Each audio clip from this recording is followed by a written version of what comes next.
Hi hello नमस्कार. एक या नवीन व्हिडिओमध्ये स्वागत करते. मी ज्योती सुरवसी फॅशन डिझायनर मराठी आपल्या हे यूट्यूब चॅनलवरती. तर मैत्रिणींनो, आज माझं इथंच शिवायचं तर काम चाललेलंच होतं. मी तर रोजच असं काम करते, पण मी तुमच्याशी आज थोडंच म्हटलं बोलावं म्हणून हा व्हिडिओ बनवला. तर माझं इथं चाललं होतं फिनिशिंग मध्ये ब्लाऊज कसं शिवायचं, मी तुम्हाला आजच्या त्या टॉपिकवरती मी बोलणार आहे.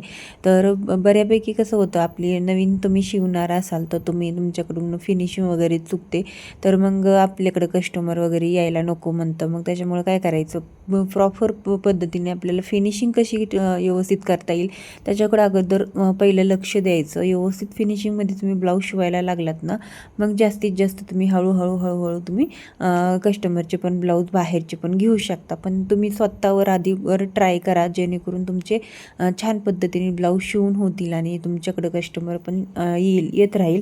तर अगोदर जितकं तुम्हाला होईल तितकं तुम्ही स्वतःचे ब्लाऊज शिवत राहा, तुमच्या घरच्यांचे ब्लाऊज शिवत राहा, जेणेकरून तुमचा हात छान असा बसेल, तुमचं फिनिशिंग छान बसेल, तर मग तुमच्याकडे कस्टमर पण यायला लागतील.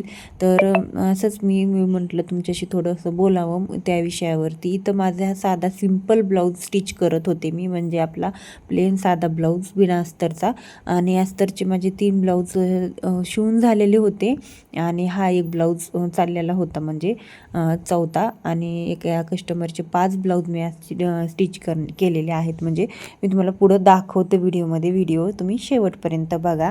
तर एक मेन पॉईंट म्हणजे कस्टमरचा विश्वास आपल्याकडं कसा टिकला पाहिजे ना, त्याच्यावरची सुद्धा मी तुम्हाला एक सांगते थोडंसं. म्हणजे काय होतं, आता नवीन तुमच्याकडं कस्टमर ज्यावेळेस तुमचे ब्लाऊज वगैरे त्यांचे घेऊन येतात शिवण्यासाठी, त्यावेळेस तुम्ही त्यांना व्यवस्थित विचारून घ्यायचं की ब्लाऊज वगैरे तुम्हाला कसे शिवायचे आहेत, काय कसं तुम्हाला कसं करायचं आहे वगैरे. त्या सगळ्या गोष्टी तुम्हाला व्यवस्थित त्यांना विचारून वगैरे घ्यायच्या आहेत. आणि कसं आहे, ज्यावेळेस कस्टमर तुमच्याकडे येतात आणि साड्या वगैरे ब्लाऊज वगैरे घेऊन, तर मग त्यावेळेस आपण काय करायचं, व्यवस्थित सगळ्या गोष्टी विचारून घ्यायच्या, हे करून घ्यायचं कोणती डिझाईन कोणत्या ह्याच्यावर छान दिसेल ते व्यवस्थित त्यांच्यासोबत चर्चा वगैरे करून घ्यायची. आता इथं माझ्याकडे एक कस्टमर तयार आलेले होते. मी जास्त तर व्हिडिओमध्ये तुमच्यासोबत शेअर नाही करत. दिवसभरामध्ये 2 तिघी 4 अशा बरेच लेडीज येतात, पण मी तुम्हाला दाखवत नाही, कारण सगळ्याच लेडीज व्हिडिओमध्ये यायला नको असं काही म्हणत नाहीत, पण मीच घेत नाही, कारण मला ते बरोबर नाही वाटत दाखवायला बाकीच्यांना व्हिडिओमध्ये. मी फक्त माझेच व्हिडिओ काढते आणि बाकीचं साड्या ब्लाऊज वगैरे काही तुम्हाला टिप्स वगैरे काही देत असते, त्याच्यामध्ये साड्या ब्लाऊज वगैरे तुम्हाला मी दाखवत असते. तर पण आज म्हटलं तुमच्याशी थोडंसं शेअर करावं. तर बघा, ह्या ताईंचे 10 ब्लाऊज आणि 10 साड्या होत्या. तर एवढं हे एकाच वेळी एवढ्याले ब्लाऊज येतात, तर मग हे विश्वास आहे, कारण हे विश्वास असेल तर तुमच्याकडं कस्टमर व्यवस्थित टिकून राहील, किंवा विश्वास त्यांचा तुमच्यावर ते असेल तर एका टायमाला एवढे ब्लाऊज एवढ्या साड्या ते तुमच्याकडे नक्की घेऊन येतील. तर त्याच्यामुळं अगोदर तुम्हाला काय करायचं, व्यवस्थित फिनिशिंग तुमची चांगली करायची आहे. त्याच्यानंतर तुम्हाला त्यांचं काम वेळेवरती द्यायचं आहे. त्याच्यानंतर बऱ्यापैकी तुम्हाला सुरुवातीला शिलाई पण कमी घ्यायची आहे, आणि नंतर तुम्ही हळूहळू वाढवू शकता. जशी तुमची फिनिशिंग छान पद्धतीने होईल ना, तेवढी तुम्ही नंतर हळूहळू तुम्ही शिलाई पण वाढवू शकता. पण अगोदर या सगळ्या गोष्टी तुम्हाला व्यवस्थित करून घ्यायच्या आहेत. आणि तुम्हाला जितकं वेळ देता येईल तितका वेळ तुम्ही कामामध्ये द्या. तुम्हाला कामामध्ये वेळ दिला तर नक्कीच तुम्ही छान पद्धतीने ब्लाऊज व्यवस्थित शिवू शकता आणि सगळ्या गोष्टी तुम्ही करू शकता. तर बघा, दिवसभरामध्ये मी थोडेफार कामं केले, 5 ब्लाऊज पण शिवले, आणि दुपारच्या नंतर 5 ब्लाऊज शिवले मी. आणि त्यानंतर मग परत काही गोष्टी होत्या, परत येणं जाणं कस्टमरचं चालूच असतं, त्यांना पण हँडल करणं, बोलणं वगैरे सगळ्या गोष्टी करून मी मग संध्याकाळी आवरून मी हुक लावण्यासाठी इथं बसले. तर हुक कसे लावायचे, काय करायचं, ह्या सगळ्या गोष्टी मी तुम्हाला बऱ्याचशा व्हिडिओ आपल्या चॅनलवरती आहेत, तुम्ही नक्की एकदा थोडंसं चेक करून बघा. किंवा तुम्हाला जे तुमचे काही प्रॉब्लेम्स असतील ते कमेंटमध्ये सांगत राहा. मी तुम्हाला पुढे व्हिडिओ त्या विषयावरती बनवणार आहे.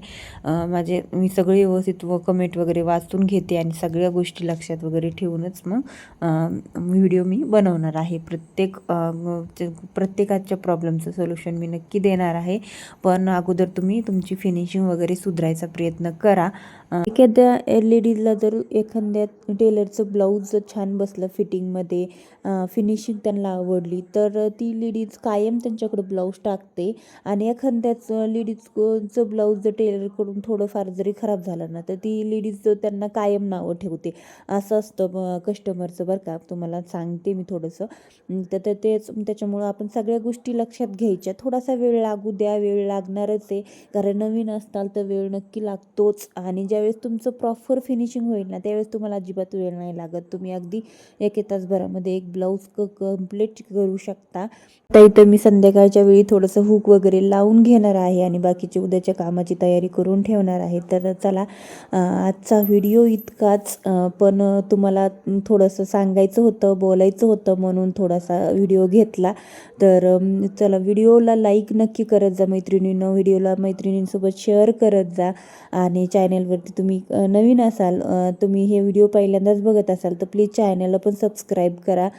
आणि असे नवीन नवीन मी तुमच्याशी व्हिडिओ घेऊन येणारच आहे.